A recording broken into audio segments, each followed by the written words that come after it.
Hello, नमस्कार साथियों। दादू classes के यूट्यूब चैनल पर आप सभी का हार्दिक स्वागत है। आज हम जो हैं राजस्थान नगर पालिका अधिनियम 2009 की ये दूसरी क्लास ये करने जा रहे हैं। तो आज हम नोट्स भी लिखेंगे साथ में, क्योंकि नोट्स के बिना जो हमें रिवीजन वगैरह नहीं हो पाता है और बड़ी असुविधा होती है। क्योंकि जब रिवीजन करना होता है तो पूरा हमें पढ़ना पड़ता है ये अधिनियम, और हमारे जो बात करें पूरी क्लासेस देखनी पड़ती है। तो मैं चाहता हूँ कि आप एकदम सुव्यवस्थित नोट्स भी बना लीजिए साथ साथ में, और एकदम आसान भाषा में मैं समझाऊंगा। ऐसे समझाऊंगा ताकि कि आप क्वेश्चन भी हल कर पाए और आपको ये समझ भी आ जाए सब पूरा। ठीक है, तो देखिए क्लास को शुरू करते हैं बिना समय गंवाए। अगर आप हमारे चैनल पर नए हो तो दादू क्लासेज के इस यूट्यूब चैनल को आप सब्सक्राइब जरूर कर दीजिए।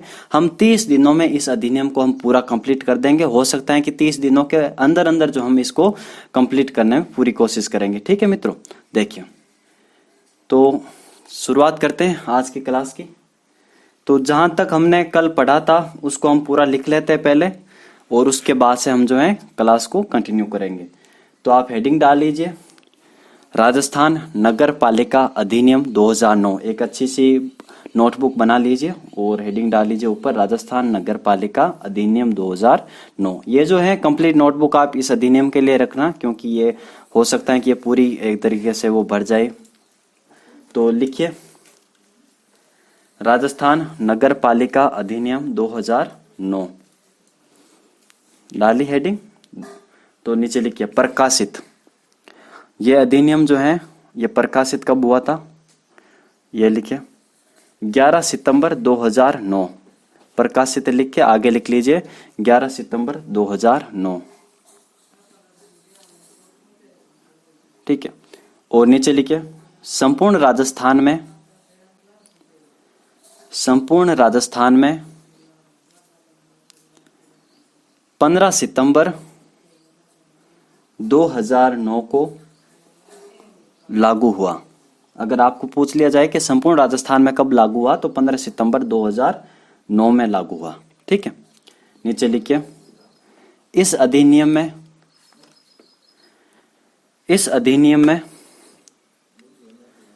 344 धाराएं, 17 अध्याय और 6 अनुसूचियां हैं। इस अधिनियम में 344 धाराएं, 17 अध्याय और 6 अनुसूचियां हैं। सबसे पहले काम कीजिए, एक कोई भी ऐसा एक पेज लीजिए, रिम पेज हो या फिर कोई भी एक ऐसा पेज ले लीजिए, और इस पर जो है ये 17 के 17 पूरे अध्याय और उनसे संबंधित जो धाराएं हैं उनको आप नोट कर लीजिए। और जहां भी आप पढ़ते हो और उसके पास जो भी दीवार वगैरह बोर्ड जो भी हैं उस पर आप चिपका दीजिए, ताकि आप रोजाना उसको देखिए। 1 महीने तक हम जो पढ़ेंगे तो आपको ये 17 अध्यायों का नाम याद हो जाएंगे और उससे संबंधित धारा भी याद हो जाएगी।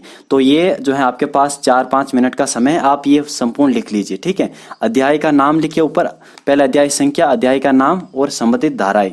तो ये जो है 17 का 17 अध्याय हमें उस आपको पेज में लिखने होंगे। तो लिखिए सबसे पहले अध्याय संख्या, अध्याय का नाम और संबंधित धाराएं।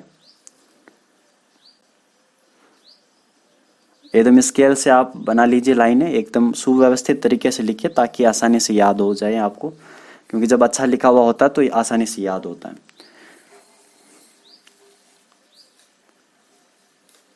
अध्याय संख्या फर्स्ट। अध्याय फर्स्ट का जो नाम है वो है हमारा प्रारंभिक। मतलब इसमें केवल यही बताया जाएगा कि ये अधिनियम कब लागू हुआ था, कहाँ तक इसका जो है प्रभाव रहेगा वगैरह वगैरह। ठीक है, तो ये लिखिए आप पहले, अध्याय का नाम कौन सा है, प्रारंभिक। और इससे संबंधित धाराएं कौन कौन सी है, धारा 1 और 2, दो धाराएं। धारा 1 में तो जो है संक्षिप्त नाम प्रसार और हमारा प्रारंभ है, और धारा 2 में परिभाषाएं बताई हुई है। ठीक है, तो संबंधित धाराएं लिख लीजिए 1 से 2, संबंधित धारा 1 से 2। दूसरा अध्याय लिखिए नगर पालिकाओं का गठन एवं शासन। यह जो हमने शुरू किया था अध्याय सेकंड कल, नगर पालिकाओं का गठन और शासन। उससे संबंधित धाराएं लिखिए 3 से 50, 3 से 50।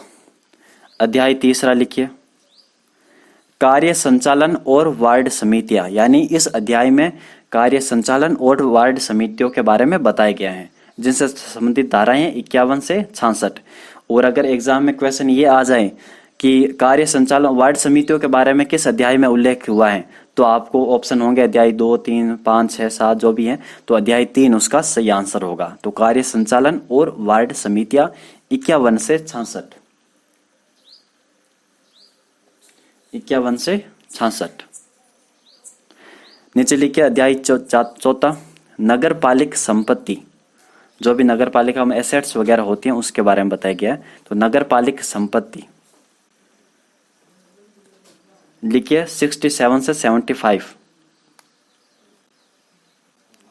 67 से 75। नीचे लिखिए अध्याय 5 नगर पालिका वित्त और नगर पालिका निधि। इसमें नगर पालिका के वित्त के बारे में, फाइनेंस के बारे में और उसके एसेट्स वगैरह, निधि वगैरह के बारे में बताया गया है। तो लिखिए 76 से 89, 76 to 89 नगर पालिका वित्त और नगर पालिका निधि। अध्याय 6 लिखिए लेखा एवं संपरीक्षा, लेखा एवं संपरीक्षा। और अध्याय से संबंधित धाराएं लिखिए 90 to 100, 90 से 100। 7वां अध्याय नगर पालिका राजस्व,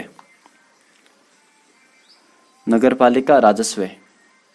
धाराएं लिखिए 101 से 140, 101 से 140, 101 से 140। अध्याय 8 लिखिए समग्र ऋण परिसीमा नीति। ये सब हम पढ़ेंगे, जैसे क्रम वाइज पढ़ेंगे तब अच्छा सही रहेगा। अगर मैं ये पहले ही इनको समझाने लग जाऊं तो टाइम की बर्बादी है और समझ में कुछ आना नहीं है। तो समग्र ऋण परिसीमा और नीति, समग्र ऋण परिसीमा नीति लिखिए धारा 141 से 151, 141 से 151। अब याद करना आपकी जिम्मेवारी है, चाहे किसी भी तरीके से याद करिए, 1 महीने के अंतर्गत ये सारा कुछ याद हो जाना चाहिए। अध्याय 9 लिखिए वाणिज्यिक परियोजनाएं, वाणिज्यिक परियोजनाएं, निजी क्षेत्र सहभागिता करार, निजी क्षेत्र सहभागिता करार और अन्य अभिकरणों को समनुदेशन, अन्य अभिकरणों को समनुदेशन। क्या था, वापस देखिए पीछे जाए 1 मिनट। हाँ, वाणिज्यिक परियोजनाएं, निजी क्षेत्र सहभागिता करार और अन्य अभिकरणों को समनुदेशन। धाराएं हैं इससे संबंधित 152 से 155, 3 धाराएं हैं, 4 धाराएं, सॉरी 4 धाराएं होगी। 152 से 55, 152 से 155 वाणिज्यिक परियोजनाएं, निजी क्षेत्र सहभागिता करार और अन्य अभिकरणों को अनुदेशन। अध्याय 10 लिखिए आर्थिक और विकास योजना, जो भी पीछे छूट गए एक बार देख लीजिए, ठीक है। तो लिखिए आर्थिक और विकास योजनाएं 156 से 158, 156 से 158 3 धाराएं हैं इससे संबंधित। अध्याय 11वां लिखिए नगरीय विकास और नगर योजना, नगरीय विकास और नगर योजना 159 से 199। अध्याय 12वां लिखिए नगर पालिक शक्तियां और अपराध, नगर पालिक शक्तियां और अपराध 200 से 297। अध्याय 13वां लिखिए अभियोजनवाद आदि। इन शब्दों के सभी के अर्थ हम देखेंगे, ठीक है, सभी शब्दों का अर्थ देखेंगे, लेकिन समय आएगा तभी। अभियोजनवाद आदि 298 से 308, 298 से 308। अध्याय 14वां लिखिए नियंत्रण 309 से 327, 309 से 327। अध्याय 15वां लिखिए कर्मचारी वृंद, कर्मचारी वृंद। धाराएं लिखिए 328 से 336, 328 से 336। अधिनियम 16, अध्याय 16वां लिखिए नियम, विनियम और उपविधियां। नियम, विनियम और उपविधियां 337 से 341। अध्याय 17वां लिखिए प्रकीर्ण। धाराएं लिखिए 342 से 344। तो ये हमारे जो है सारे के सारे अध्याय हो गए। 17 के 17 अध्याय हैं। बस एक काम करना है, उससे संबंधित जो पेज है उसको आपको दीवार या फिर बोर्ड जो भी है आपके पास उस पर चिपका देना है और रोजाना उसको देखना है। ठीक है, अब अपने इष्ट देवता मान करके रोजाना इसके दर्शन करने हैं ताकि आपको याद हो जाएंगे 1 महीने के भीतर, क्योंकि एक बार याद करोगे तो नहीं हो पाएगा। मुझसे भी नहीं हुआ तो आपसे भी नहीं हो पाएगा। ठीक है, ऐसे एकदम याद नहीं होते क्योंकि नाम ही बड़े कठिन है इसके। सबसे पहले तो ये आपने लिख लिया। तो चलिए फिर वो मैंने काम बताया वो कर लेना। अब देखिए, अब सबसे पहले ना एक आप काम कीजिए, नगरीय स्वशासन के बारे में कुछ लिख लीजिए ताकि आपके जो मन में है डाउट जो रहता है ना नगर पालिका को लेकर के वो दूर हो जाएगा। तो नगर पालिका के बारे में कुछ लिख लीजिए। सबसे पहले लिखिए नगरीय स्वशासन, हेडिंग डाल लीजिए नगरीय स्वशासन।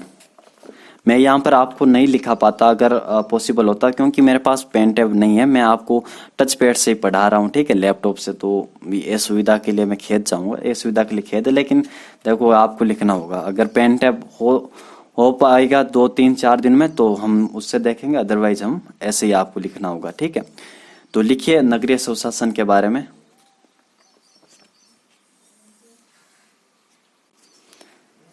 नगरीय स्वशासन में त्रिस्तरीय ढांचा होता है। राजस्थान की हम बात करेंगे तो राजस्थान में नगरीय स्वशासन लिखिए त्रिस्तरीय ढांचा। त्रिस्तरीय ढांचा,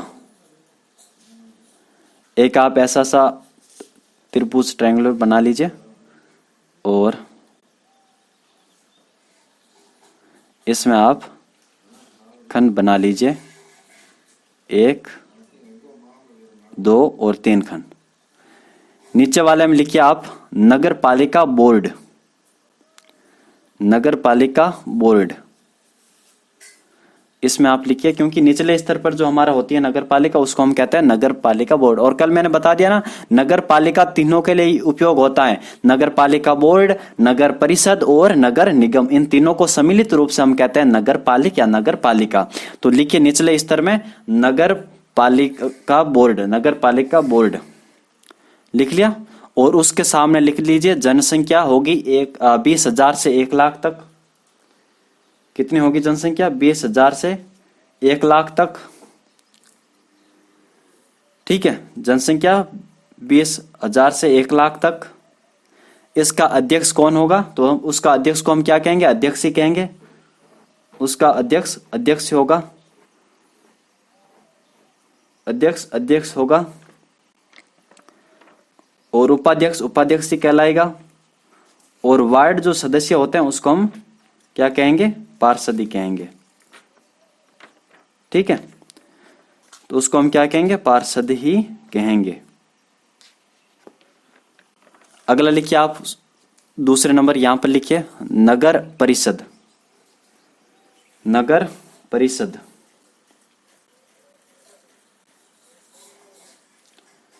नगर परिषद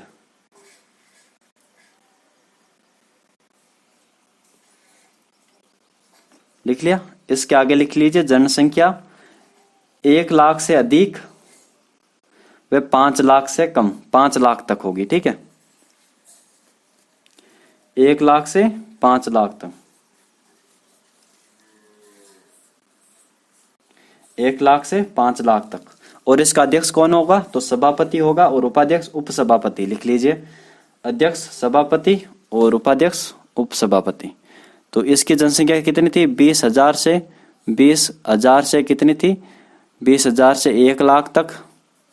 और इसकी जनसंख्या थी हमारी 1 लाख से अधिक थी और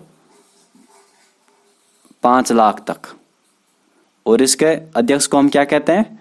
सभापति, और उपाध्यक्ष को उपसभापति, और सदस्य होते हैं पार्षद वगैरह।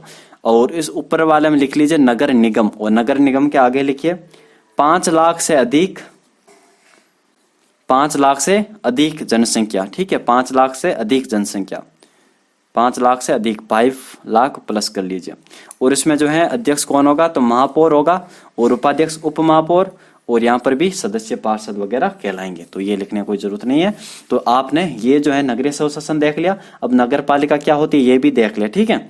आगे देखिए, आगे बढ़ते हैं। हेडिंग डाल लीजिए अध्याय 1, ऊपर हेडिंग डाल लीजिए अध्याय 1, अध्याय 1, बीच में मिडल में जो है, मिडल होता है ना पेज के, वहां पर लिख लीजिए अध्याय 1, यहाँ पर अध्याय 1 लिख लीजिए। और अब लिखिए यहाँ पर धारा 1, धारा 1, धारा 1 लिखिए। धारा 1 की हेडिंग लिख लीजिए, धारा 1 की हेडिंग लिख लीजिए आप, संक्षिप्त नाम प्रसार और प्रारंभ। संक्षिप्त नाम प्रसार और प्रारंभ, ऐसी की ऐसी हेडिंग लिख लीजिए, संक्षिप्त नाम प्रसार और प्रारंभ।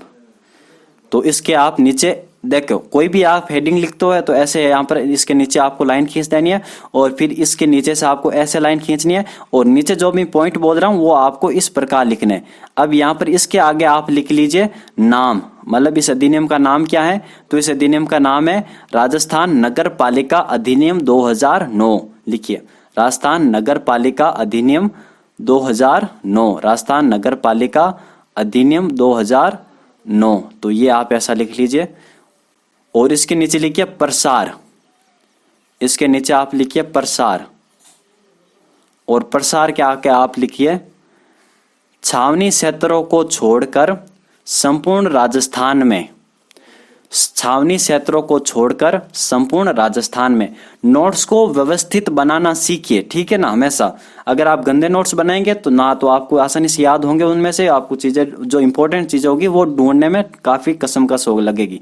तो इस प्रकार नोट्स ऐसे बनाए ताकि इंपॉर्टेंट चीजें आपको पहली नजर में आपको दिख जाए। तो ऊपर हेडिंग लगा दी आपने, संक्षिप्त नाम प्रसार और प्रारंभ। इसके नीचे आप ऐसे लाइन खींच के फिर यहाँ पर तीर बना के नाम लिखिए, नाम आगे लिखिए राजस्थान नगर पालिका अधिनियम 2009, और नीचे प्रसार लिखिए छावनी क्षेत्रों को छोड़कर संपूर्ण राजस्थान में, छावनी क्षेत्रों को छोड़कर संपूर्ण राजस्थान में। नीचे लिखिए प्रारंभ, प्रारंभ हुआ था 11 सितंबर 2009 को, और ओब्लिक लगा के ये भी लिख लीजिए 15 सितंबर 2009, ठीक है। दोनों ही लिख लीजिए डेट आप। 11 सितंबर को तो राज्यपाल ने हस्ताक्षर वगैरह कर दिए थे और राजपत्र में प्रकाशित हो गया था, और प्रारंभ हुआ था हमारे 15 सितंबर 2009 को, ठीक है। तो ये आपने लिख लिया, धारा फर्स्ट कंप्लीट हो गई। आगे आते हैं धारा 2 में केवल इतना लिख लीजिए, धारा 2 हेडिंग लगा करके परिभाषा, इसके सामने केवल इतना लिख लीजिए धारा 2, लिखिए धारा 2, धारा 2 परिभाषा है, और वो हमें पढ़नी नहीं है, ठीक है। मैंने आपको बताया था क्यों नहीं पढ़नी है, इसका कारण मैंने पिछली क्लास में बता दिया। तो धारा 2 लिख के छोड़ दीजिए परिभाषा। अब हेडिंग डाल लीजिए आप अध्याय 2 नंबर, अध्याय 2 नंबर हेडिंग डाल लीजिए, और अध्याय 2 का हेडिंग लिख लीजिए नगर पालिकाओं का गठन और शासन, नगर पालिकाओं का गठन और शासन, नगर पालिकाओं का गठन और शासन। तो यहां पर इसके नीचे लिखिए धारा 3, धारा 3 नगर पालिकाओं का परिसीमन, धारा 3 लिखिए नगर पालिकाओं का परिसीमन,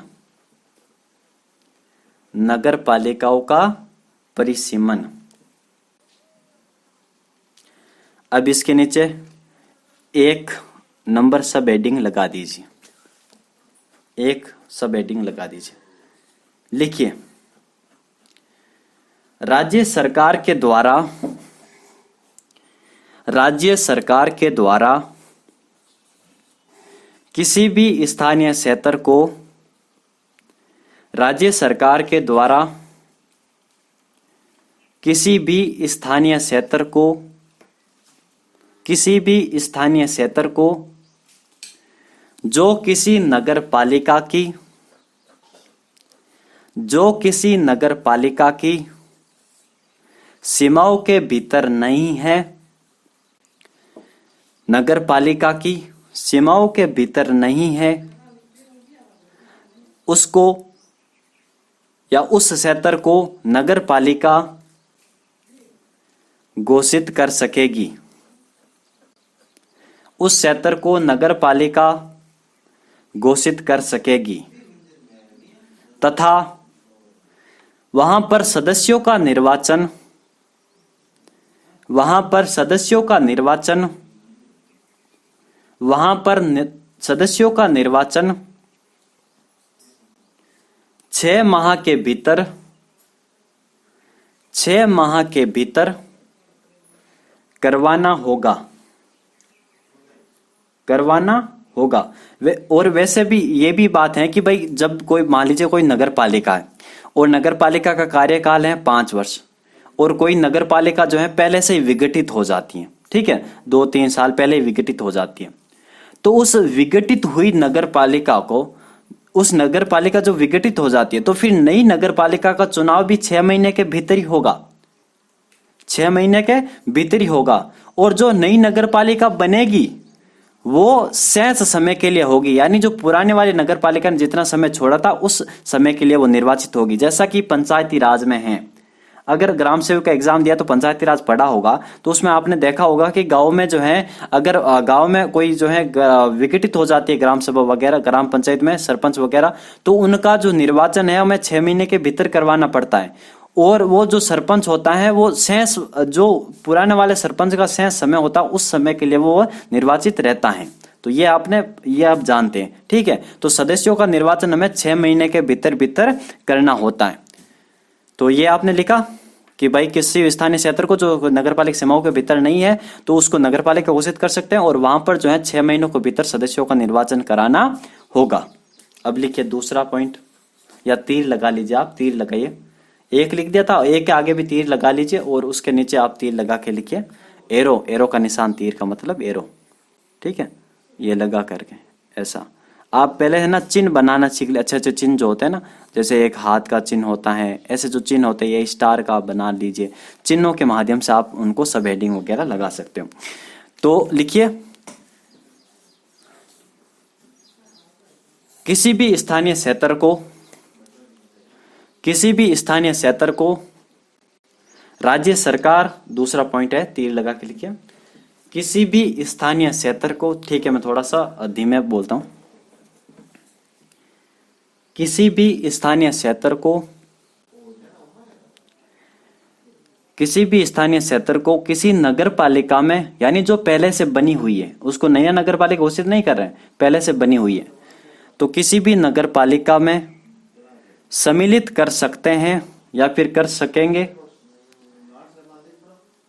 सम्मिलित कर सकता है, यानी राज्य सरकार कर सकती है, तो सकती है लिखिए, नगर पालिका में सम्मिलित कर सकती हैं, सम्मिलित कर सकती हैं, ठीक है, इतना ही लिखिए। यानी किसी भी स्थानीय क्षेत्र को राज्य सरकार नगर पालिका में सम्मिलित कर सकती हैं और वहां पर जो सदस्य होते हैं उनका निर्वाचन भी 6 महीने के भीतर होगा। तो ये हमें लिखने की जरूरत नहीं है, ये आप समझ गए होंगे पहले वाले हेडिंग से, ठीक है। अब नीचे लिखिए, तीसरा एरो बनाए, तीसरा एरो बनाए आप और लिखिए, किसी भी स्थानीय क्षेत्र को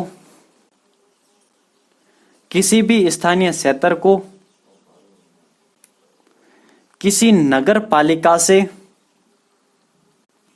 किसी भी स्थानीय क्षेत्र को किसी नगर पालिका से अपवर्जित कर सकती हैं। कौन कर सकती है? राज्य सरकार। यस, ये जो भी प्रावधान इसमें होगा ना वो राज्य सरकार ही करेंगी, और तो भाई केंद्र सरकार को तो करेंगी नहीं, क्योंकि ये अधिनियम किसका? राज्य सरकार का। तो ये तो आप समझते हो ना, ये ऐसी बातें जो अंडरस्टूड होती हैं। तो किसी भी स्थानीय क्षेत्र को किसी नगर पालिका से अपवर्जित कर सकती हैं तथा उस क्षेत्र का प्रतिनिधित्व करने वाले, उस क्षेत्र के प्रतिनिधित्व करने वाले या उस क्षेत्र का प्रतिनिधित्व करने वाले सदस्यों को हटाया जाएगा। तो मैंने आपको बताया था कि किस प्रकार हम हटाएंगे, तो वो मैं पिछली क्लास में ये मैंने बताया था, अब मैं लिखा रहा हूं इसको, ठीक है। तो किसी भी स्थानीय क्षेत्र को किसी नगर पालिका से अपवर्जित कर सकती है राज्य सरकार, और वहां पर उन सदस्यों को क्या करना पड़ेगा? हटाना पड़ेगा जो उस क्षेत्र का प्रतिनिधित्व कर रहे थे, यानी उस क्षेत्र का प्रतिनिधित्व करने वाले सदस्यों को हटाना पड़ेगा। अब लिखिए, चौथा एरो बना के लिखिए। किसी भी नगर पालिका को किसी अन्य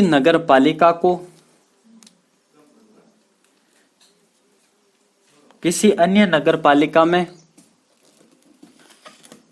चल एक मिनट आपने जो लिखा ना कि किसी नगर पालिका को, नहीं वहां पर का लिखिए, किसी भी नगर पालिका का, किसी भी नगर पालिका का, किसी भी नगर पालिका का किसी अन्य दूसरी नगर पालिका में, किसी अन्य दूसरी नगर पालिका में विलय कर सकते हैं, किसी अन्य दूसरी नगर पालिका में विलय कर सकते हैं तथा उस नगर पालिका के, उस नगर पालिका कौन सी नगर पालिका, जिसका विलय किया जा रहा है, ठीक है, तो उस नगर पालिका का,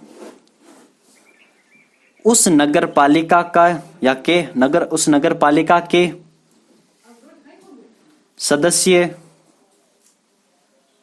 तथा अध्यक्ष वगैरह, सदस्य अध्यक्ष वगैरह, सदस्य तथा अध्यक्ष वगैरह, क्या लिखा आपने, सदस्य तथा अध्यक्ष वगैरह का, सदस्य तथा अध्यक्ष वगैरह दूसरी नगर पालिका के सदस्य समझे जाएंगे,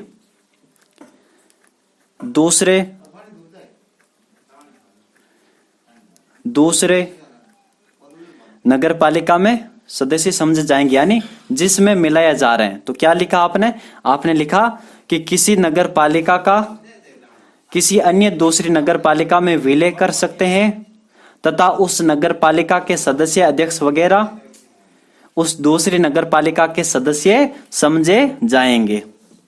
ठीक है, तो आपने लिख दिया। अब लिखिए, पांचवा एरो बनाइए और लिखिए यहां पर, किसी भी नगर पालिका को,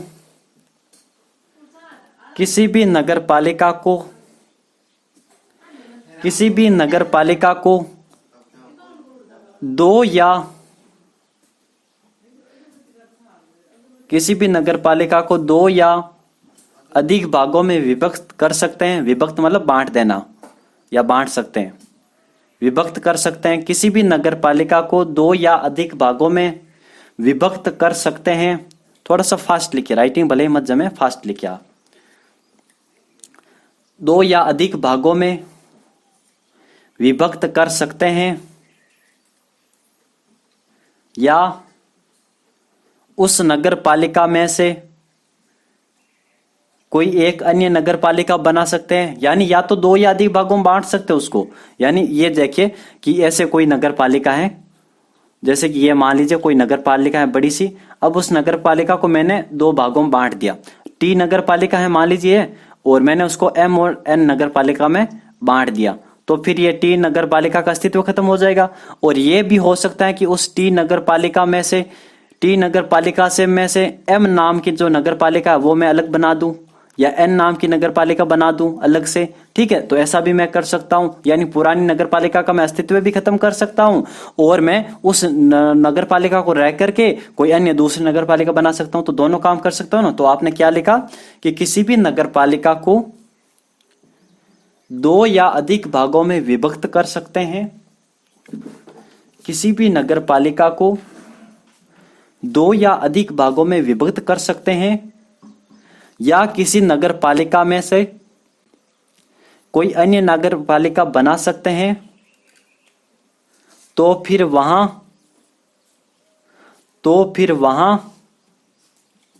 पुरानी वाली नगर पालिका में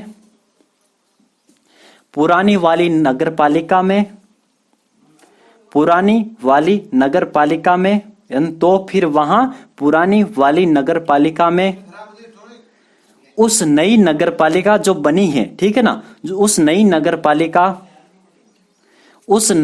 पालिका के क्षेत्र या उस नई नगर पालिका का प्रतिनिधित्व करने वाला क्षेत्र, उस नई नगर पालिका का प्रतिनिधित्व करने वाला क्षेत्र। मैंने आपको बताया था ये टी नगर पालिका है, ये एम नगर पालिका इनमें से बनेगी। तो ये जो पुरानी वाली नगर पालिका में जो एम नगर पालिका वाला क्षेत्र था उसके सदस्य इस एम नगर पालिका के क्या हो जाएंगे, सदस्य वगैरह बन जाएंगे और उन्हीं सदस्यों में अध्यक्ष वगैरह भी चुन लिया जाएगा। ठीक है ना। तो ये आपको लिखना है जो मैंने कल बताया था। तो लिखिए आप, क्या लिखा आपने, तो फिर वहां पुरानी वाली नगर पालिका में उस नई नगर पालिका का प्रतिनिधित्व करने वाले क्षेत्र के, उस नई नगर पालिका का प्रतिनिधित्व करने वाले क्षेत्र से चुने गए सदस्य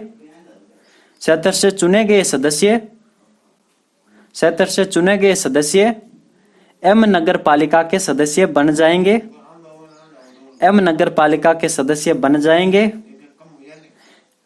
मतलब उस नई नगर पालिका के सदस्य बन जाएंगे, नई नगर पालिका के सदस्य बन जाएंगे, नई नगर पालिका के सदस्य बन जाएंगे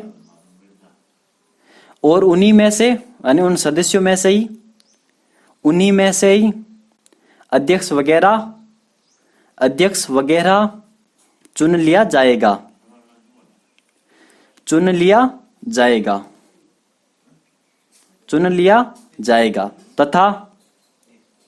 तथा उस नगर पालिका का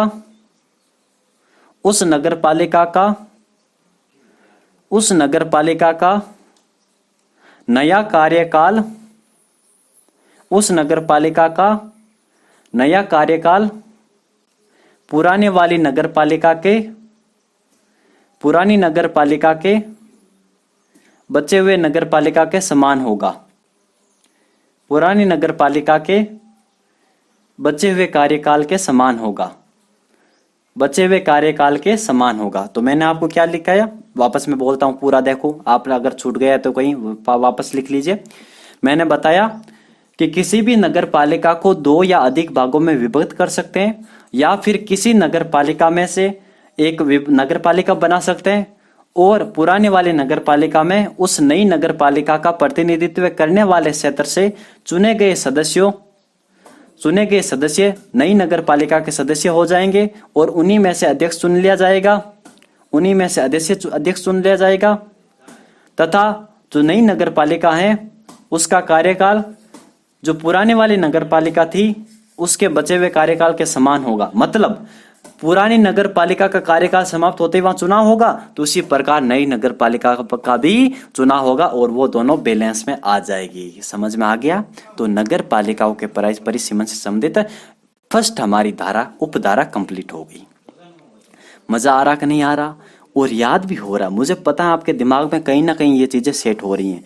तो ये देखे हमने 1 2 3 पेज एक साथ में लिख लिए, ऐसे हमारी रणनीति रहेगी मित्रों। ठीक है ना। तो ये हमारी कैसी आपको लगती है पढ़ाई वगैरह, तो आप कमेंट बॉक्स में बता सकते हो, अपनी राय दे सकते हो। ठीक है, हम आपका स्वागत करेंगे वहां पर। अब लिखिए आप दूसरे, मतलब धारा 3 का मैंने आपको बताया था, धारा 3 का आपको 1 लगाना है और उसके बाद अब दूसरा पॉइंट लगाना है धारा 3 में, और उस एक धारा में हमने 5 एरो बना करके पॉइंट लिखे थे। अब आपको धारा 3 में उपधारा 2 लिखनी है। लिखिए आप उपधारा 2, धारा 3 के अंतर्गत ये। ठीक है, नीचे लिखिए आप उपधारा 2। आगे लिखिए, ये भी मैंने आपको बता दिया था कि सीमा चिन्ह जो होते हैं वो हमारे कलेक्टर या फिर उसके द्वारा नियमित प्राधिकार जो भी अधिकारी होता है उसके द्वारा अनुमोदित किया जाता है। तो ये भी लिख लीजिए आप। लिखिए पहले से ही विद्यमान प्रत्येक नगर पालिका का, यानी दूसरा जो है आपने हेडिंग लगा ली दूसरी उपधारा। तो लिखिए पहले से ही विद्यमान प्रत्येक नगर पालिका का और नई स्थापित नगर पालिका का और ऐसी नगर पालिका जिसकी सीमाओं में परिवर्तन किया गया हो, ऐसी नगर पालिका जिसकी सीमाओं में परिवर्तन किया गया हो का सीमा चिन्ह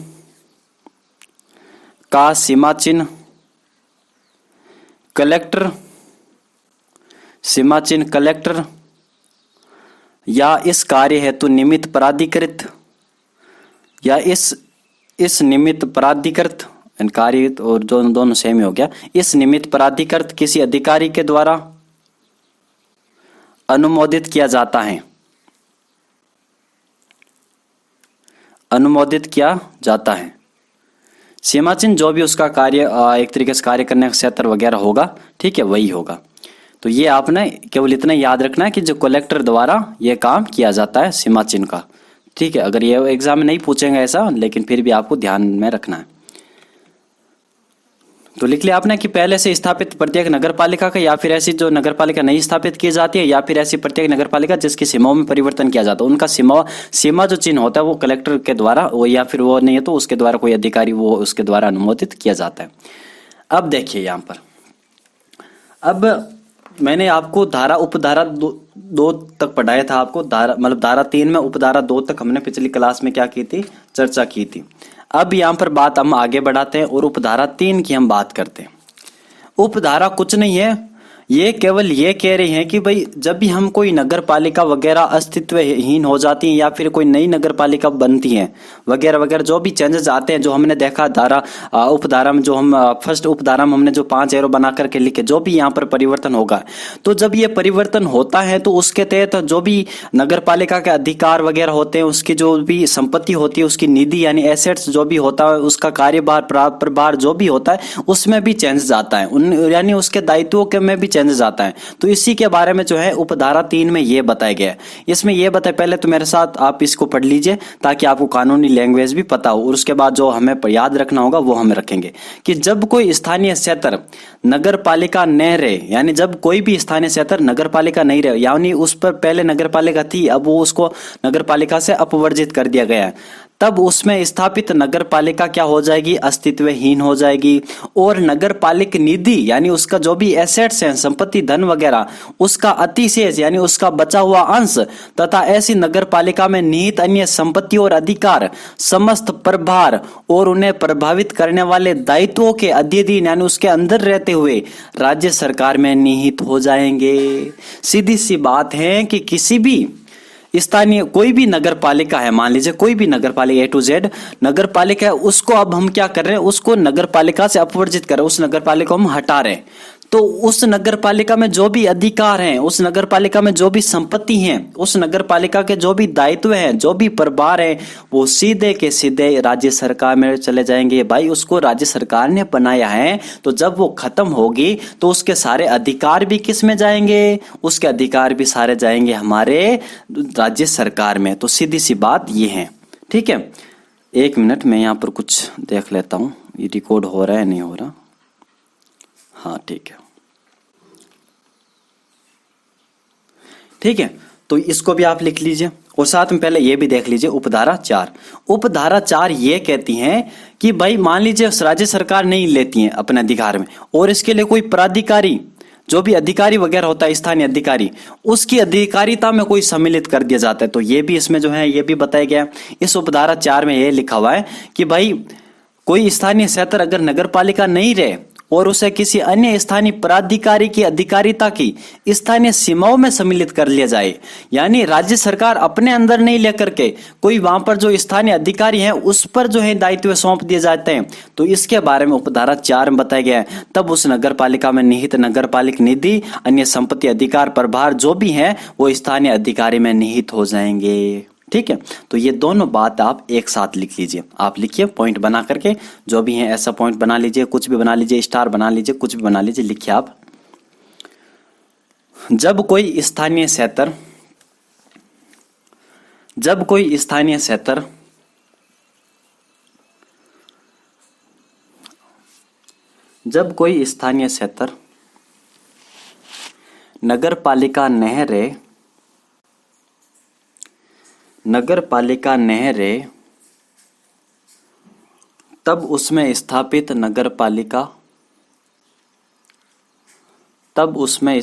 नगर पालिका अस्तित्वहीन हो जाएगी। ये शुरुआत के जो चैप्टर है ना, ये थोड़ी भाषा वाले ज़्यादा है। एग्जाम में आने लायक यहाँ पर कुछ भी नहीं, लेकिन पढ़ना तो हमें पूरा दिन हमें, तो इसके कारण हमें ये पढ़ना पड़ रहा है। अदरवाइज मैं इसको छोड़ता पूरा, जो भी पॉइंट मेन होता है वो मैं लिखवा देता, लेकिन मुझे लगता है कि जब हम पढ़ ही रहे हैं तो क्यों कुछ पीछे छोड़े। ठीक है, भले ही आपको याद ये पूरी भाषा याद नहीं हो, लेकिन आपके मन में आइडिया तो होगा ना कि भाई ये किस में कैसा होगा, नगर पालिका कैसे बनेंगे वगैरह वगैरह। ठीक है, सीमाओं में चेंजेस किस प्रकार होंगे वगैरह वगैरह जो भी है। तो क्या लिखा आपने, तब उस पे उसमें स्थापित नगर पालिका अस्तित्वहीन हो जाएगी और नगर पालिक निधि का अतिशेष, निधि के ब्रैकेट में लिख लीजिए एसेट्स, एसेट्स ASSETS एसेट्स होता है ना, निधि का अर्थ ये होता है एसेट्स। तो निधि के ब्रैकेट में लिख लीजिए एसेट्स, यानी नगर पालिक निधि ब्रैकेट में एसेट्स का बचा हुआ अंश, का बचा हुआ अंश, का बचा हुआ अंश, और उसके ब्रैकेट में लिख लीजिए अतिशेष, कोमा लगा के लिख लीजिए संपत्ति, कोमा लिख लीजिए, कोमा लगा के लिख लीजिए अधिकार, अधिकार, कोमा लगा के लिख लीजिए समस्त प्रभार, समस्त प्रभार, दायित्व राज्य सरकार में निहित हो जाएंगे, राज्य सरकार में निहित हो जाएंगे, राज्य सरकार में निहित हो जाएंगे। और आगे लिख लीजिए, मतलब राज्य सरकार जो भी जो निधि बची है ना, एसेट्स वगैरह जो भी राजस्व, एक मिनट,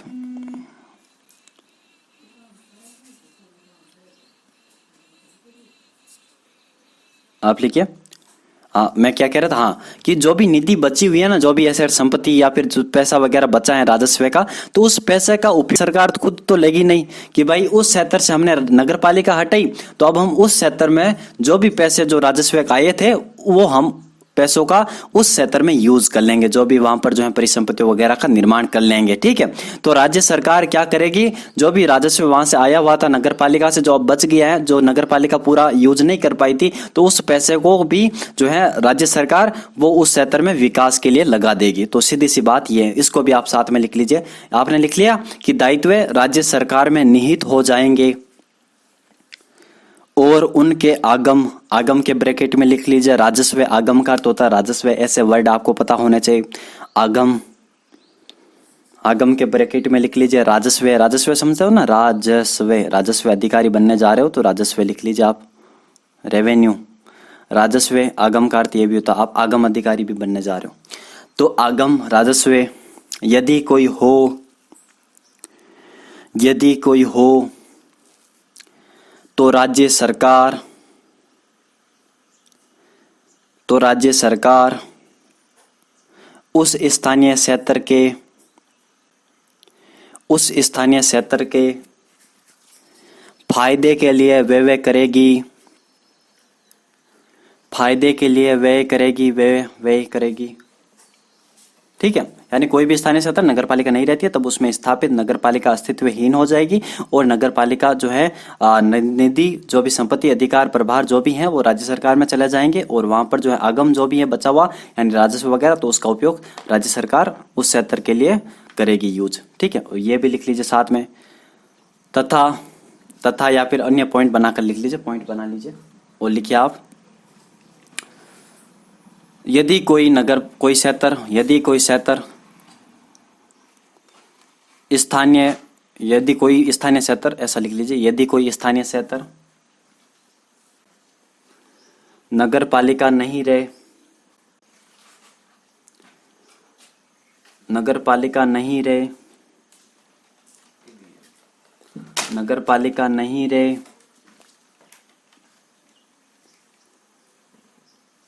तो उसे, तो उसके दायित्व, ये ऐसा लिख लीजिए, तो उसके दायित्व, नगर पालिका नहीं रहे तो उसके दायित्व, प्रभार, प्रभार संपत्ति, अधिकार, निधि वगैरह, ठीक है। तो संपत्ति, अधिकार, सभी किसी अन्य स्थानीय कोई भी वहां पर अन्य अधिकारी होगा, तो किसी अन्य स्थानीय प्राधिकारी या प्राधिकारी की अधिकारिता की, मतलब उसके अधिकारिता वाला क्षेत्र जो भी होगा जहां तक वो काम करता है, उस क्षेत्र में जहां पर उसका प्रभाव होता है, तो अधिकारिता की स्थानीय सीमाओं में सम्मिलित कर लिया जाएगा। स्थानीय सीमाओं में सम्मिलित कर लिया जाएगा, मतलब जो भी उसके दायित्व अधिकार वगैरह हैं वो कहां पर चले जाएंगे, वो स्थानीय प्राधिकारी में निहित हो जाएंगे, या फिर उन सभी को उसकी सीमाओं में सम्मिलित कर लिया जाएगा। ठीक है, तो उसके आगे लिख लीजिए। तो नगर पालिका के दायित्व स्थानीय प्राधिकारी के दायित्व में आ जाएंगे। लिख लीजिए, नगर पालिका के दायित्व स्थानीय प्राधिकारी के दायित्व में आ जाएंगे। नगर पालिका के दायित्व स्थानीय प्राधिकारी के दायित्व में आ जाएंगे। ठीक है, यदि कोई स्थानीय क्षेत्र नगर पालिका नहीं रहे तो उसके दायित्व, अधिकार, प्रभार जो भी हैं वो स्थानीय प्राधिकारी जो भी नियुक्त किया होता है वहां पर, तो उस स्थानीय प्राधिकारी की स्थानीय सीमाओं में शामिल कर लिया जाएगा और नगर पालिका के दायित्वों को उस प्राधिकारी के दायित्व समझे जाएंगे और वो काम करेगा वहां पर। ठीक है, आगे बढ़ते हैं। अब यहाँ पर देखिए मित्रों, उपधारा जो 5 है वो यहाँ पर क्या कहती है कि अभी तक तो हमने देखा कि भाई कोई क्षेत्र जो है जहां पहले नगर पालिका थी, अब उस नगर पालिका को हम वहां से हटा रहे हैं। ठीक है, यानी उस नगर पालिका को विघटित कर रहे हैं। और उपधारा 5 ये कह रही है कि भाई आप किसी नगर पालिका को विघटित नहीं कर रहे हो, आप केवल नगर पालिका में से किसी क्षेत्र का अपवर्जन कर रहे हो। अपवर्जन मतलब त्याग कर रहे हो, उस क्षेत्र को वहां से हटा रहे हो, उस नगर पालिका की अधिकारिता से हटा रहे हो, और उस क्षेत्र को हटा करके दूसरी नगर पालिका में सम्मिलित कर लिया जाए। दूसरी नगर पालिका में सम्मिलित कर लिया जाए, यानी ये कोई नगर पालिका थी, बी नाम की नगर पालिका, इसमें से जो है के नाम का कोई क्षेत्र है, और ये कोई सी नाम की कोई नगर पालिका है। अब के नाम के इस क्षेत्र को हम इस सी नगर पालिका में जो है मिला रहे हैं। तो फिर इस अधिकारी जो इस जो ये क्षेत्र है, के नाम का क्षेत्र, इस क्षेत्र के जो भी दायित्व हैं, जो भी संपत्ति का हिस्सा वगैरह है, ये राज्य सरकार इन दोनों नगर पालिकाओं से परामर्श करके इस क्षेत्र का जो भी अधिकार, दायित्व जो भी है वो इस नगर पालिका को सौंप दिए जाएंगे। क्यों सौंप दिए जाएंगे? क्योंकि हम इस क्षेत्र का क्या कर रहे हैं, यहाँ पर उसका विलय कर रहे हैं, या फिर वहां पर इसको हम मिला रहे हैं। और बी नाम की नगर पालिका से के नाम के क्षेत्र को हटा करके सी नाम की नगर पालिका में डाल रहे हैं। तो फिर जो है हमारे जो भी राज्य सरकार है वो यहाँ पर क्या करेगी, इन दोनों नगर पालिका से परामर्श करके इस क्षेत्र के जो भी दायित्व वगैरह हैं वो इस दूसरी नगर पालिका में क्या हो जाएंगे, निहित हो जाएंगे। ये इसे लिखने की कोई जरूरत है नहीं है, ये एग्जाम में नहीं पूछा जाएगा। हाँ, ये पूछा जा सकता है कि भाई कोई क्षेत्र हटा दिया जाता है तो फिर राज्य सरकार में दायित्व चला जाता है, स्थानीय प्राधिकारी के दायित्व में आ जाते हैं, कोई नियुक्त होता है तो वहां पर, ठीक है। और ये तो आप जानते हैं कि भाई इस क्षेत्र को अगर हम वहां पर मिला रहे हैं तो इस क्षेत्र का दायित्व भी किस नगर पालिका में चला जाएगा, जिस नगर में। क्योंकि मान लीजिए भाई मेरे घर में एक टॉमी है, कुत्ता है, कुत्ता, ठीक है, कुत्ता है, और अब आप अपने घर में ले जा रहे हो तो फिर कुत्ता को जो भी यहाँ पर चाहिए होगा वो आप करोगे ना उसकी देखभाल, और कुत्ता जो भी वफादारी करेगा फिर आप ही करेगा। तो इस प्रकार ये वाली कंडीशन यहाँ पर अप्लाई होती है। आगे बढ़ते हैं, कुछ ज्यादा इंपॉर्टेंट नहीं था ये। देखिए अब हम देखते हैं उपधारा 6। जो लिखाना होता वो मैं आपको लिखा रहा हूँ, जो समझाना होता वो मैं आपको समझा रहा हूँ। जो एग्जाम आता है तो वो भी मैं आपको बताता चलूंगा, और यहाँ तक एग्जाम में ऐसा मुझे नहीं लगता कोई क्वेश्चन बनेगा, ठीक है। अब देखिए उपधारा 6 ये क्या कहती है, ये भी लिखने के लायक नहीं है। मान लीजिए कोई नगर पालिका है और ये भी मान लीजिए कोई नगर पालिका है, ठीक है, और दोनों सटी हुई है, पार्श्वस्थ है। यहाँ पर पार्श्वस्थ मतलब सटी हुई होना दोनों। ये ए नाम की नगर पालिका है और ये बी नाम की नगर पालिका है। अब यहाँ पर कोई मान लीजिए कोई आवास गृह है, यानी यहाँ पर कोई घर है, या विनिर्माणशाला मतलब कोई या जहाँ पर औद्योगिक उत्पादन होता है, ठीक है। भांडागार, भांडागार होता है वेयर हाउस, भांडागार कहते हैं जहाँ पर घरेलू उपयोग की वस्तु रखी जाती है, भांडागार वेयर हाउस। या फिर कोई उद्योग है या कारोबार मतलब रोजगार व्यापार का स्थान है।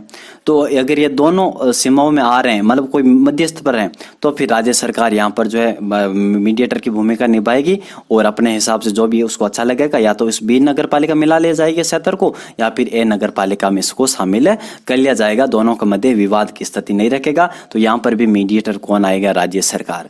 जहां पर भी ये असमंजस की मतलब स्थिति उत्पन्न होगी, वहां पर राज्य सरकार आकर के टपकेगी और राजपत्र में अधिसूचना के माध्यम से उस विवाद का हल कर देगी। तो ये भी हमें लिखने की कोई जरूरत नहीं है। आगे देखिए, ये भी जो है स्थानीय क्षेत्र की जो है ये भी नोटिस शक्तियां वगैरह से बता रहे इसमें। तो ये भी यहाँ पर हमें कोई एक तरीके से याद करने कोई जरूरत नहीं है, लेकिन आप फिर भी इसको पढ़ लीजिए। जब किसी स्थानीय क्षेत्र को किसी नगर पालिका में सम्मिलित कर लिया जाए, तब बनाए गए समस्त नियम, उपविधियां, जारी किए गए आदेश, निर्देश, अधिसूचना, नोटिस, जो भी प्रदत्त शक्तियां उक्त क्षेत्र को इस प्रकार सम्मिलित किए जाने के समय ऐसी संपूर्ण नगर पालिका में प्रवृत्ति ऐसे क्षेत्र पर इस प्रकार सम्मिलित किए जाने की तारीख से लागू होगी, जब तक कोई सरकार अन्यथा निर्देश नहीं दे। तो हम जानते हैं भाई वहां पर जो भी उपविधियां, जारी आदेश जो भी है, निर्देश, सूचना जो भी है, वो आपको फॉलो करने पड़ेंगे जब कोई भी क्षेत्र जो है किसी नगर पालिका में शामिल किया जाता है। ये तो है ही है कि मैं अपने आप को जो मेरे अपने कुत्ते टॉमी वो आपके घर में भेज रहा हूं, तो भाई जो भी आपके घर में निर्देश वगैरह बने हैं तो वो तो टॉमी को पालना करनी पड़ेगी, ठीक है। जब तक मैं कोई अन्य कुछ, जब तक कोई हमारा कोई बड़ा जो भी हमारे बुजुर्ग वगैरह होते हैं, जो भी हमारी फैमिली में जो एक तरीके से जिनको हम सम्मान देते हैं, वो कुछ ना कहते, तो हम वो टॉमी को जो वही मिलेगा जो आपके घर में होगा, ठीक है। तो ये तो बात हम जानते ही हैं। आगे देखिए, अब यहाँ पर थोड़ा सा बहुत ज्यादा इंपॉर्टेंट बात आती है, क्योंकि यहाँ पर पंचायती राज और नगर पालिका अधिनियम, इन दोनों के मध्य क्लेश की स्थिति उत्पन्न होगी। और ये क्यों होगी? क्योंकि आपको यहाँ पर गांव का नाम दिख गया होगा। अब यहाँ पर हम कोई क्षेत्र को यहाँ पर नहीं सम्मिलित कर रहे हैं किसी नगर पालिका में, अब यहाँ पर हम किसी गांव को सम्मिलित कर रहे हैं। या तो गांव में से कोई क्षेत्र को हटा करके वहां पर सम्मिलित कर रहे हैं, या फिर पूरे के पूरे गांव को हम नगर पालिका घोषित कर रहे हैं, या फिर जो हम बात करें गांव को किसी नगर पालिका में मिला ही रहे हैं पूरा, ठीक है। तो ये हम ऐसी कंडीशंस यहाँ पर हम देखेंगे उपधारा 8 में, और क्या लिखना है और क्या नहीं लिखना है वो मैं आपको बताता हुआ चलूंगा। पहले आप इसको समझिए। मान लीजिए कोई भी हमारा जैसे गांव है, जैसे कि मेरा गांव है नागरी, ठीक है। अब मेरे ग्राम पंचायत में, नागरी ग्राम पंचायत में 2-3 गांव आते हैं, हो सकता है अगर मेरा गांव इतना बड़ा नहीं है तो 1-2 गांव आएंगे, ठीक है। तो इसमें हम बात करें तो सरपंच होता है गांव में, उप सरपंच होता है, पंच महोदय होते हैं, पंच या पंच वगैरह जो भी होते हैं। तो ये हमें देखने को मिलती है स्थिति गांव में पंचायती राज अधिनियम के तहत। अब कोई गांव है, उसको मैं नगर पालिका में मिला रहा हूं, तो फिर भाई गांव को क्यों मिला रहा हूं? क्योंकि कोई गांव में कोई नगर पालिका गुण है तभी मिला रहा हूं, या तो संक्रमणशील क्षेत्र है तब तो मैं उसको नगर पालिका बोर्ड बना रहा हूं, ठीक है। और अगर वो लघुतर नगरीय क्षेत्र जैसा बिहेव कर रहा है तो फिर मैं उस नगर परिषद बना दूंगा या नगर निगम बना दूंगा। नगर निगम तो बनेगा नहीं, क्योंकि गांव है तो फिर नगर निगम क्यों बनेगा है? अगर नगर निगम के गुण नहीं है तभी तो वो गांव है। लेकिन हो सकता है कोई गांव ऐसा हो जिसमें बहुत सारी ऐसी प्रगति हुई, बहुत सारे उद्योग धंधे लगने लग गए, वहां पर कोई खनिज निकल रहा होगा, पत्थर वगैरह निकल रहे होंगे, सीमेंट वगैरह के कारखाने लग गए होंगे, ठीक है। कोई गाँव मतलब किसी वजह से वो एक तरीके से अपनी प्रतिष्ठा अर्जित कर लिया, फिर वो ऐतिहासिक दृष्टि से इंपोर्टेंट हो गया, किसी भी तरीके से वहां पर टूरिस्ट आने लगे, सांस्कृतिक उसका महत्व हो गया, राज्य सरकार उस पर ध्यान देने लगी, ठीक है। तो कुछ ऐसी बातें होने लगी। तो मुझे लगा कि भाई ये गांव जो है इसमें गुण आ रहे हैं नगर पालिका बोर्ड के, यानी संक्रमणशील क्षेत्र बन रहा। संक्रमणशील मतलब गैर कृषि कार्य अधिक हो रहा। यहाँ पर अलग सभी लोग खेती के बारे में नहीं सोच रहे हैं, सभी लोग अन्य कार्यों के बारे में सोच रहे। गांव तो वही होता है, हमारे गांव लगभग कृषि प्रधान देश है हमारा। तो यहाँ पर गांव की बात करें तो हमारे अंदर पूर्व धारणा बनी हुई है कि सीधा सीधा एक व्यक्ति हाथ में हल लिए हुए खड़ा दिखाई देगा अगर हम आंखें बंद करेंगे और गाँव के बारे में सोचेंगे, या ट्रैक्टर लिए हुए चला रह रहा। तो गाँव के बारे में हमारे पूर्व धारणा यह बनी रहती है। तो ये बात है कि भाई कोई गांव है और मैं उसको नगर पालिका में मिला रहा हूं, तो उस गांव में सरपंच होंगे, उस गांव में उप सरपंच महोदय होंगे, उस गांव में पंच होंगे, तो भाई उनका तो अस्तित्व खत्म हो जाएगा? नहीं, मैं कहूंगा ऐसा नहीं होगा। अगर मैं उस नागड़ी गांव को नगर पालिका बना रहा हूं, मान लीजिए मेरे अपने गांव को मैं नगर पालिका बना रहा हूं, तो और यहां पर मेरे गांव में सरपंच है, उप सरपंच है, पंच है, तो जैसे ही नागड़ी नगर पालिका बोर्ड घोषित होगी तो वही सरपंच वहां पर अध्यक्ष बन जाएगा, वही उप सरपंच वहां पर उपाध्यक्ष बन जाएगा, वही पंच वहां पर सदस्य बन जाएगा। जब तक नए चुनाव नहीं हो जाते, जब तक सरकार कोई नया निर्देश नहीं लागू करती, जब तक कोई अधिसूचना जारी नहीं हो जाते, जब तक उसके संबंध में कोई अन्य उपबंध तैयार नहीं हो जाते। क्योंकि हम नागरिक को ऐसा तो है नहीं कि हाथों हाथ चुनाव करा लेंगे। 6 महीने का समय दिया होता हमें सरकार, तो हाथों हाथ हम चुनाव करा नहीं सकते कि भाई आज चलो आज घोषित हुई आज ही का आज चुनाव कराओ। तो ऐसा तो निर्वाचन आयोग, हमारा राज्य निर्वाचन आयोग कर नहीं सकेगा, क्योंकि नगर पालिका का चुनाव राज्य निर्वाचन आयोग करवाता है। निर्वाचक नामावलियां तैयार करनी होती हैं, उम्मीदवारों को देखना पड़ता है, बहुत सारे काम होते हैं। चुनाव कराना कोई इजी काम नहीं होता है। तो एक दिन में चुनाव होने नहीं है, और नगर पालिका बोर्ड का हमें प्रशासन भी देखना है। सरपंच महोदय अपने, वो तो सरपंच है, तो जैसे ही वो नगर पालिका बोर्ड घोषित होगी तो वैसे ही वो पंचायती राज अधिनियम उस गांव में लागू नहीं होगा, तो फिर वहां पर प्रशासन कैसे चलेगा? तो सीधा सीधा वहां पर लिखा हुआ है कि भाई उसी सरपंच को अध्यक्ष बना दो, आप काम कर लेगा वो अध्यक्ष के नाम पर, उप सरपंच है तो उपाध्यक्ष के नाम पर वो काम कर लेगा, सदस्य जो भी पंच है वो सदस्य बन जाएगा और अपने काम कर लेंगे। हमें बस काम को नहीं रुकना चाहिए। चुनाव हम भले कितने महीनों में कराए, 6 महीने में अल्टीमेटम दिया हुआ होता है, ठीक है। तो ये बात आती है, आप समझ गए होंगे मैं क्या कहना चाह रहा हूं, ये आप समझ गए होंगे। बहुत इजी सी बात थी। अब मैं यहाँ पर आपको जो भी मुझे लिखाना होगा मैं लिखाऊंगा आपको, ठीक है। अब थोड़ा सा हम ब्रॉड के रूप में, अभी तो आपने ऊपरी तौर पर देख लिया कि भाई हम गांव को जब भी हम कवर करेंगे, कोई भी नगर पालिका वगैरह घोषित करेंगे। अब मान लीजिए कोई भी जो है गांव का कोई क्षेत्र जो है वो नगर पालिका के रूप में घोषित होता है। यहाँ पर 2 कंडीशन बनेगी, 3 कंडीशन नहीं, यहाँ पर 2 बनेगी। या तो कोई जो गांव है उसको हम क्या कर रहे हैं, नगर पालिका घोषित कर रहे हैं, या फिर हम उस गांव को, ठीक है, उस नगर पालिका में मिला रहे हैं, जो भी नई पहले से बनी हुई है नगर पालिका उसमें बना रहे हैं, मिला रहे हैं। तो हम यहाँ पर 2 कंडीशन को लेकर चलेंगे, और इसमें यह भी लिखा हुआ है कि हम कोई गांव के क्षेत्र को जो है नगर पालिका में मिला रहे हैं, तो उस गांव के क्षेत्र के लिए क्या उपबंध हो, क्या नियम वगैरह हो, वो इस अधिनियम में नहीं बताया गया है। तो फिर हम उसको क्यों पढ़े सर? हमें 2 ही कंडीशन देखे, बन तो रही है यहाँ पर 3 कंडीशन कि गांव का, पहली कंडीशन बन रही है कि गांव का कोई क्षेत्र हम नगर पालिका में रूप में घोषित कर रहे हैं, यानी उस गांव को नगर पालिका बना रहे हैं। दूसरी कंडीशन ये बन रही है सर जी कि गांव का जो है कोई गांव है उसको हम किसी नगर पालिका में मिला रहे हैं। तीसरी ये कंडीशन बन रही है कि गांव का जो कोई क्षेत्र है वो हम किसी नगर पालिका मिला रहे हैं या फिर किसी नगर पालिका घोषित कर रहे हैं, यानी गांव का कोई एक क्षेत्र। अब मुझे बताइए गांव की जनसंख्या कितनी होती है? 3000 से अधिक होती है, लगभग 3000 तक होती है, ठीक है। गांव की जनसंख्या, एक गांव की जनसंख्या ग्राम पंचायत में इतनी जनसंख्या आती है, और वहां पर जो बात करें तो 20,000 तो आपको मिनिमम जनसंख्या लानी होगी। किसमें? 20,000 की जनसंख्या आपको लानी होगी। किसके अंतर्गत? आपको संक्रमणशील क्षेत्र होने के लिए, या फिर आपको यहाँ पर जो बात करें नगर पालिका बोर्ड बनने के लिए, नगर पालिका बोर्ड बनने के लिए। तो वहां पर जनसंख्या ऐसा तो है नहीं कि इसकी जनसंख्या एकदम 20,000 हो गई। हाँ, ये हो सकता है कि वो कस्बा बना पहले, जैसे कि हमारा ख्यूसर है। ख्यूसर की मैं बात करूं, हमारी तहसील है ख्यूसर, जो अभी नगर पालिका बोर्ड नहीं है। यहाँ पर ख्यूसर में नगर पालिका बोर्ड नहीं है हमारी तहसील में, लेकिन यहाँ पर विधायक महोदय नियुक्त होते हैं, मतलब चुने जाते हैं। तो ख्यूसर की मैं बात करूं, यहाँ पर जो है नगर पालिका बोर्ड नहीं है, लेकिन ख्यूसर जो है नगर पालिका के गुण भी रखता है। ख्यूसर में उद्योग लगे हुए हैं, ख्यूसर में बहुत बड़ा बाजार है, ख्यूसर में कई सारी गतिविधियां हो रही हैं, शिक्षा संस्थान है, ख्यूसर में अस्पताल हैं, ठीक है, तहसील वगैरह है, तो अन्य गतिविधियां जो भी संबंधित होगी वो होगी। तो ख्यूसर में वो सारी गुण है, लेकिन उसको नगर पालिका बोर्ड घोषित नहीं हुआ अभी। कारण बहुत सारे हो सकते हैं। जनसंख्या ऐसा है 20,000 से तो, या 20,000 से कम हो, 20,000 से अधिक हो, मुझे पूरी एग्जैक्ट पता नहीं है कि 20,000 है या नहीं है, लेकिन मैं इस बात को नहीं आपको पुख्ता बता सकता हूँ कि भाई कितनी जनसंख्या वहां पर। लेकिन उसमें गुण सभी आ रहे हैं, वो संक्रमणशील क्षेत्र लग रहा है। वहां के लोग कृषि भी कर रहे हैं, उनके खेत हैं, कई लोगों के खेत हैं जो यहाँ पर पहले से बसे हुए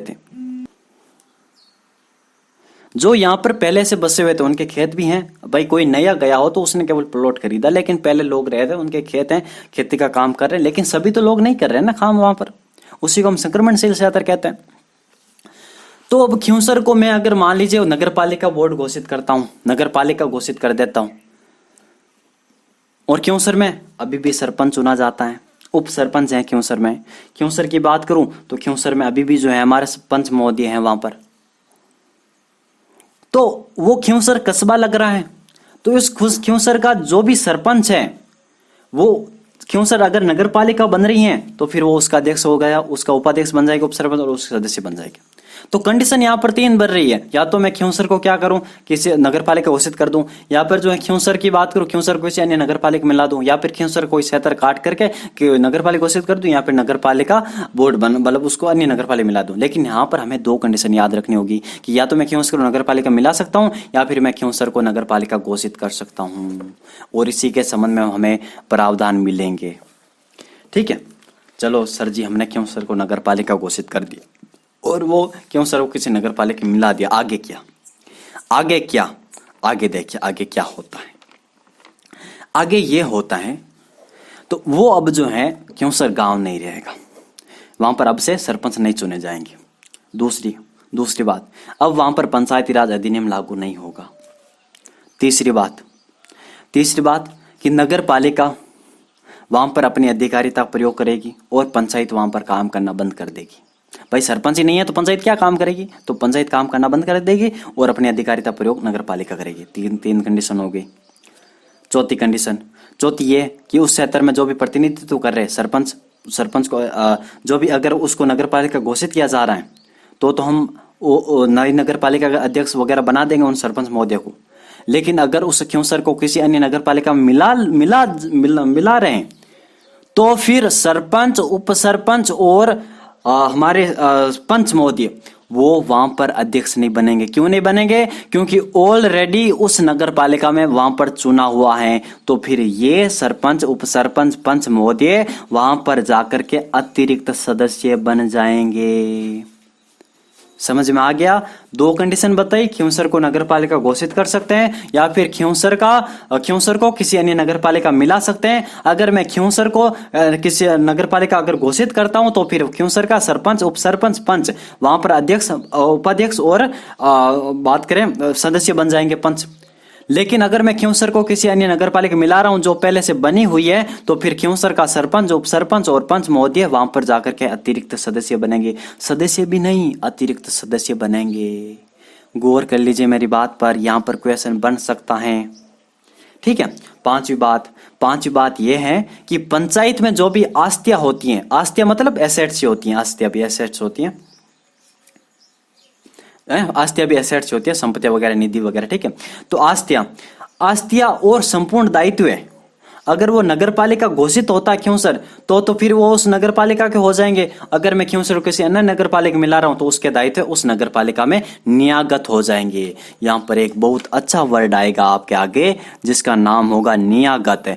और इस न्यागत का अर्थ याद कर लीजिए, जो ऊपरी जो छोर होता है ना पेज के, वहां पर लिख लीजिए न्यागत बराबर स्थानांतरण। मतलब शक्तियों का जब हम स्थानांतरण करते हैं, वैसे तो न्यागत का अर्थ हम करते हैं ऊपर से नीचे की ओर शक्तियों का स्थानांतरण, लेकिन यहाँ पर हम स्थानांतरण मान सकते हैं शक्तियों का, क्योंकि शायद ये भी इसने अधिनियम में नहीं सोचा कि भाई हम ऊपर से नीचे जो है इसका करते हैं। यहाँ पर तो नीचे से ऊपर हो रहा है स्थानांतरण। ठीक है ना, क्योंकि पंचायत से हम उसको नगर पालिका बना रहे हैं ना। नगर पालिका तो काफी बड़ी होती है जनसंख्या के मामले में, अन्य मामलों में। तो ये बात है 5वीं। ठीक है। और छठी बात क्या? छठी बात यह है कि भाई नगर पालिका बन गई और या फिर नगर पालिका मिला लिया तो वहां पर कर लागू होंगे, तो ये तो हम जानते हैं। और पंचायत राज अधिनियम वहां पर लागू नहीं होगा। आज मैं इसको लिखा देता हूं और फिर हम आगे बात करेंगे। तो लिख लीजिए आप उपधारा 8 को, या 8 मत लिखिए, सीधा पॉइंट बना लीजिए, 8 लिख लीजिए धारा 3 में। ठीक है, धारा 3 में उपधारा 8 लिख लीजिए। लिखिए पहले आप शर्त बना लीजिए, 2 शर्त बना लीजिए या स्थिति बना, कंडीशन जो भी आप कहना चाहते हो लिख लीजिए, शर्त बना लीजिए। ऐसे लिख लीजिए शर्त 8 धारा 8 उपधारा लगा के उपधारा 8 नीचे लिख लीजिए शर्त, और नीचे इस ऐसा बना करके और एक शर्त लिख लीजिए, एक एरो बना करके और 2 एरो बना करके। एक शर्त लिखिए पहली कि गांव का कोई क्षेत्र, गांव या फिर ऐसे लिख लीजिए गांव को नगर पालिका घोषित किया जाए, गांव को कोई नगर पालिका घोषित किया जाए। और नीचे दूसरे लिख लीजिए, अगर गांव को किसी नगर पालिका में शामिल किया जाए, गांव को किसी नगर पालिका में शामिल किया जाए, किसी गांव नगर पालिका में शामिल किया जाए। अब नीचे लिखिए तो आपने लिखा शर्तें, फिर आपने मैंने 2 शर्तें बताई एरो के रूप में। पहली शर्त थी कि गांव को नगर पालिका घोषित किया जाए, और दूसरी शर्त बताई कि गांव को किसी नगर पालिका में शामिल किया जाए। तो अब यहाँ पर आप लिखिए, मैंने यही लिखा है ना कि गांव को किसी नगर पालिका में शामिल किया जाए। अगर आपने कुछ गलत लिखा हो तो आप लिख लीजिए वापस। दूसरी शर्त क्या थी, गांव को कोई नगर पालिका घोषित किया जाए, मतलब कोई गांव को नगर पालिका में शामिल किया जाए। पहली शर्त होगी हमारी कि गांव को नगर पालिका के रूप में घोषित किया जाए, तो दूसरी शर्त होगी गांव को कोई किसी नगर पालिका में शामिल कर लिया जाए। अब लिखिए तो करके लिखिए आप तो में नीचे लिखिए पहला पॉइंट बनाइए तो में, मतलब पहला आप ऐसे रोमन में बना सकते हो, ठीक है। अगर वहां पर अगर आपने सीधी भाषा बनाई तो यहाँ पर आप रोमन में बना सकते हो। पहला पॉइंट लिखिए। ये आगे देखिए, ये लिखे हुए आगे जो भी आप देखिए भाषा इसकी बहुत क्लिष्ट है, वो हमें पढ़नी नहीं है। मैं जो लिखा रहा हूँ ये लिखिए। आप कितने पेज हो जाएंगे कंप्लीट, केवल 5 लाइनों में। देखिए आप लिखिए, पहला पॉइंट लिख लीजिए, तो वह गाँव नहीं रहेगा, मतलब उस गांव को अगर नगर पालिका घोषित कर रहे हैं या फिर उस गांव को नगर पालिका मिला रहे हैं तो फिर वो गांव नहीं रहेगा। तो लिखिए वह गांव नहीं रहेगा। तो के नीचे पहला पॉइंट, वह गांव नहीं रहेगा, वह गांव नहीं रहेगा। दूसरा पॉइंट लिख लीजिए, नगर पालिका अपनी अधिकारिता का प्रयोग करेगी, या तो नगर पालिका घोषित हो रही है या फिर नगर पालिका में शामिल किया जा रहा है। देखिए दूसरा पॉइंट, नगर पालिका अपनी अधिकारिता का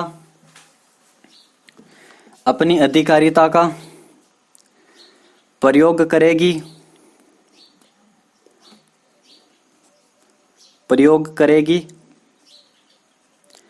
और पंचायत कार्य करना बंद कर देगी, पंचायत कार्य करना बंद कर देगी। उसी में नीचे लिखे तीसरा पॉइंट, क्षेत्र का प्रतिनिधित्व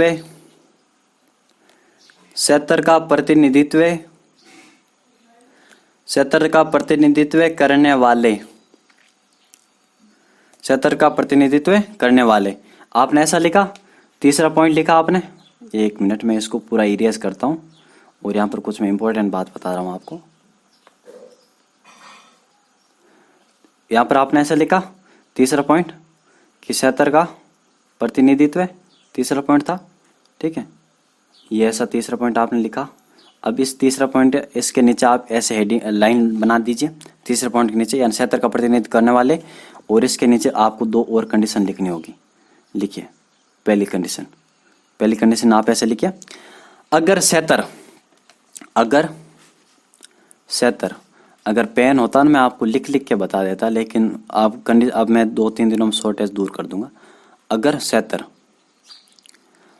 क्षेत्र उसके आगे लिखिए नगर पालिका घोषित हो, मतलब पहली कंडीशन क्या थी, किसी गांव को नगर पालिका घोषित कर रहे हैं।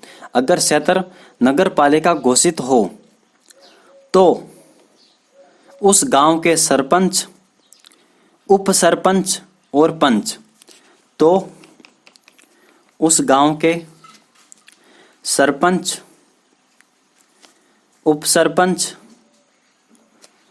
और पंच नई नगर पालिका के, फर्स्ट लिखिए आप, नई नगर पालिका के अध्यक्ष, उपाध्यक्ष, क्रम से अध्यक्ष, उपाध्यक्ष और सदस्य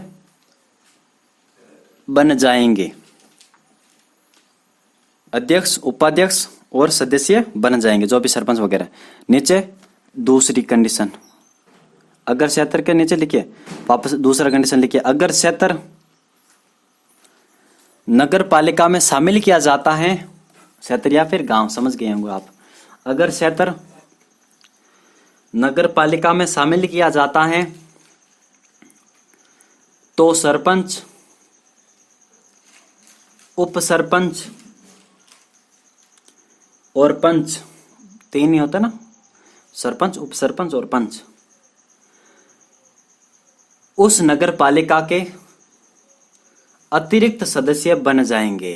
ठीक है, अतिरिक्त सदस्य बन जाएंगे। और इन दोनों पॉइंटों का आप, अगर आपके पास हाइलाइटर है तो हाईलाइट कर दीजिए, और अगर पेन है तो पेन से लाइन खींच दीजिए, ताकि आपको एक तरीके से इंपॉर्टेंट हो जाए। तो अतिरिक्त सदस्य बन जाएंगे कौन? उप सरपंच, सरपंच और हमारे पंच महोदय, ये सारे क्या बन जाएंगे? वहां पर अतिरिक्त सदस्य बन जाएंगे। चौथा पॉइंट लिखिए आप, रोमन चौथा, ऐसे चौथा लिखिए, इसमें लिखिए पंचायत की आस्तिया, आस्तिया, आस्तिया, ये देखो यहां पर है चौथा पॉइंट, देखो यहां पर निहित संपूर्ण आस्तिया, पंचायत की आस्तिया, आस्तिया के ब्रैकेट में लिख दो, समझ में नहीं आएगा तो एसेट्स, ASSETS, सेम ही होता सब, एसेट्स, संपत्ति, ये सब। ठीक है, इसमें होता तो है, माइन्यूट फर्क होता है सब में, लेकिन अगर हम उसको देख के समझ में जाएंगे तो बहुत टाइम लगेगा। तो आप केवल लिख लीजिए, अब ऊपरी तौर पर हम जानकारी रखें तो हमें केवल वहां पर आता हमारे कौन से बात करें तो वस्तुनिष्ठ क्वेश्चन आते हैं हमारे एग्जाम में। ठीक है, 40 क्वेश्चन आएंगे, तो वस्तुनिष्ठ के लिए हम इतना क्यों डीप में जाएं, तो आप समझ पा रहे हो। तो एसेट्स, आस्तिया के ब्रैकेट में एसेट्स और संपूर्ण दायित्व, एसेट्स और संपूर्ण दायित्व, संपूर्ण दायित्व, संपूर्ण दायित्व नई नगर पालिका के हो जाएंगे। यानी गांव को नगर पालिका घोषित कर रहे थे, पहली कंडीशन थी हमारी, तो नई नगर पालिका के घोषित, नई नगर पालिका के हो जाएंगे। पंचायत के आस्तिया, संपूर्ण दायित्व, नई नगर पालिका, अगर नगर पालिका वो घोषित होती है तो आगे लिख लीजिए नई नगर पालिका में या नई नगर पालिका के हो जाएंगे। अच्छा, रुको वापस लिख लीजिए कि पंचायत की आस्तिया और संपूर्ण दायित्व अगर नगर पालिका घोषित हो तो संपूर्ण आस्तिया दायित्व नगर पालिका के हो जाएंगे। ठीक है, अगर नगर पालिका घोषित हो तो संपूर्ण आस्तिया दायित्व नगर पालिका के हो जाएंगे। ठीक है, और नीचे लिखिए दूसरी लाइन में, अगर नगर पालिका में शामिल हो, अगर नगर पालिका में शामिल हो तो आस्तियां और दायित्व, तो आस्तियां और दायित्व नगर पालिका को जिसमें क्षेत्र शामिल किया जा रहा है उसको न्यागत हो जाएगी, उसको न्यागत, ये आप देख पा रहे हो ना, न्यागत। तो देखिए कितना क्लिष्ट भाषा में लिखा, समझ में आएगा ना, कुछ नहीं आ पाएगी इसमें, लेकिन जो मैंने लिखा है आपको आसानी से याद हो जाएगा। तो न्यागत हो जाएंगे, संपूर्ण आस्तिया दायित्व न्यागत, न्यागत के ब्रैकेट में लिख लीजिए स्थानांतरण, ट्रांसफर, शक्तियों का ट्रांसफर होता है, न्यागत के ब्रैकेट में स्थानांतरण। नीचे ब्रैकेट में लिख लीजिए, नहीं सॉरी, 5वां पॉइंट बनाइए अब, 5वां रोमन भाषा में 5वां पॉइंट लिखिए आप, ऐसी नई नगर पालिका कर लागू करेगी, ऐसी नई नगर पालिका कर लागू करेगी। ठीक है, जो नगर पालिका घोषित होती है। और 6वां पॉइंट लिख लीजिए, ऐसे क्षेत्र में राजस्थान पंचायती राज अधिनियम, ऐसे क्षेत्र में राजस्थान पंचायती राज अधिनियम, राजस्थान पंचायती राज अधिनियम 1994 में आया था, राजस्थान पंचायती राज अधिनियम नहीं आया था 1993 में, लेकिन लागू हुआ था राजस्थान में जो है ये राजस्थान का जो है 1994 में आया था। तो राजस्थान पंचायती राज अधिनियम 1994 लागू नहीं होगा। ठीक है, तो समझ में आ गया होगा, और मैंने एकदम बहुत आसान भाषा में आपको पढ़ाया है। तो मिलेंगे आपसे नेक्स्ट वीडियो में, तब तक के लिए धन्यवाद, बाय बाय।